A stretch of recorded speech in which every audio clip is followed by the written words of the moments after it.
বর্ষাকালে এখানে যেখানে সেখানে পানি শুদ্ধভাবে পাওয়া যায় না, পরিষ্কার পাওয়া যায় না। ওইদিকে আর একটা ঝিরি আছে, ওইদিকে আমরা তুলি সবসময়, ওইদিকে সবসময় পরিষ্কার পানি পাওয়া যায় না, মাঝে মাঝে অপরিষ্কার। ওইখানে ওষুধ জমে যা কিছু কাজে লাগায়, ওখানে ওইরকমই রোগ সৃষ্টি হয় আর কি। আপনাদের কাছে তার জন্য একটু অনুরোধ, মানে পানি কি বলবো, আপনাদের কাছে অনুরোধ আর কি, পানি পরিষ্কার পাওয়ার জন্য। আচ্ছা, পানি শুরুতে আপনাদের কাছে নমস্কার জানাই। এই কথা হচ্ছে আমাদের গ্রামে ওই যে পানির বিষয়ে কিছু আপনাদের কাছে অনুরোধ রাখছি।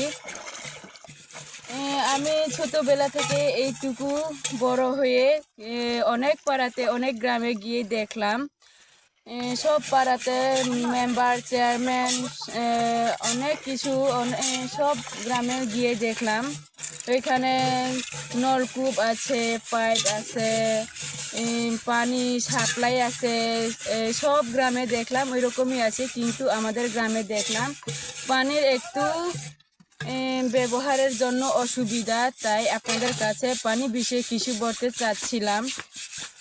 পানি বিষয়ে আপনাদের কাছে ছোটবেলা থেকে এই পর্যন্ত দেখে আসছি, প্রায় 20-30 এরকমই আমারও বয়স হয়ে গেছে। থানচি একটি দুর্গম উপজেলা, এটা আপনারা জানেন। এই দুর্গম উপজেলার মধ্যে বিশেষ করে রেমাক্রি এবং এর উপরের যে অংশটুকু রয়েছে, যেমন বড় মদক সহ বর্ডার পর্যন্ত যে ব্লুপাড়া, এই সমস্ত জায়গায় প্রতি বছর শীতের সময় যখন নদীর পানি শুকিয়ে যায়, ঝিরির পানি শুকিয়ে যায়, তখন ওই সময়ে খাবারের পানির তীব্র সংকট হয়। এই সময়ে আমরা বেশিরভাগ দেখতে পাই যে ওখানকার যা স্থানীয় জনসাধারণ আছে তারা মাটি কুড়ে সেখানে পানি জমায়, যেটা আমরা কূপের পানি বলি। এ ধরনের পানিগুলো পান করতে দেখা যায়, অথবা যে শুকিয়ে যাওয়া যে ঝিরি আছে সেখানে যে পানিটুকু জমে থাকে সেটা গ্রহণ করে। তো ওই পানিতে আমরা মানুষের যে টয়লেট ব্যবহার করে অথবা তারা যে দৈনন্দিন কাজে যে পানি ব্যবহার করে, সে পানি ধুয়ে সেই ঝিরির পানি অথবা কূপের পানিতে গিয়ে ওই পানি দূষিত হয়। সেই পানিটা আসলে তাদের খাওয়ার জন্য মোটেও উপযুক্ত নয়। এটাতে ডায়রিয়া জীবাণু থাকে, যার কারণে প্রতি বছর আমরা ওই সময় এবং ওই জায়গাগুলোতে আমরা দেখি যে ডায়রিয়া ব্যাপক আকার ধারণ করে। তা আমরা এর মধ্যেই আমি উপজেলা পরিষদ মিটিংয়ে এই বিষয়ে ইউনো মহোদয়ের উপস্থিতিতে আমরা আলোচনা করেছি, সেখানে কিভাবে একটা স্থায়ী সমাধান করা যায়। আমরা যতই এই সময় প্রতি বছর যে শীতের এই সময়ে ডায়রিয়া দেখা দেয়, আমরা এখান থেকে ঔষধ পাঠাই অথবা আমাদের স্বাস্থ্যকর্মীরা গিয়ে সেখানে ওষুধ দেয়, স্যালাইন দেয়, কিন্তু এই যাওয়াটা অনেক দুর্গম এলাকা হওয়ার কারণে ওখানে পৌঁছাতে অনেক সময় লাগে, যার কারণে অনেক সময় আমরা অনাকাঙ্ক্ষিত মৃত্যুও দেখতে পাই। তো এইটা প্রতিরোধের জন্য আমরা স্বাস্থ্য প্রকৌশল অধিদপ্তর কিংবা যা পাবলিক হেলথ ডিপার্টমেন্ট আছে, তাদের যে ইঞ্জিনিয়ার মহোদয় আছেন ওনার সাথে কথা বলে সেখানে কিভাবে স্থায়ী নলকূপের ব্যবস্থা করা যায় সেটা আমরা বেশ কয়েকটি মিটিং আমরা আলোচনা করেছি। এই ধরনের পরিস্থিতিতে আমরা যদি এই ধরনের ব্যবস্থা নিতে পারি, তাহলে আশা করি ওখানকার মানুষ প্রতি বছর যে ডায়রিয়া এবং তার অনাকাঙ্ক্ষিত মৃত্যু থেকে তারা রক্ষা পাবে।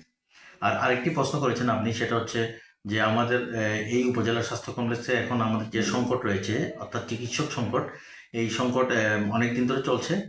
আমরা পর্যাপ্ত চিকিৎসক না থাকার কারণে আমাদের এখানকার জনসাধারণের চিকিৎসা প্রদানে অনেক হিমশিম খেতে হচ্ছে। 48তম BCS এর চিকিৎসকগণ অলরেডি আমরা যতদূর জানি তারা পোস্টিং পেয়ে আমাদের এখানে 6 থেকে 7 জন আমরা চিকিৎসক পাবো। এই ধরনের চিকিৎসকগুলি যদি আমরা পাই, আমরা আশা করি আমরা দ্রুত এই চিকিৎসা সংকটটা মোকাবেলা করতে পারবো। এখন বর্তমানে নার্সিং সংকট নেই, নতুন নার্স যোগ দেওয়াতে প্রায় আমাদের এখন নার্সিং সংকট চলে গেছে।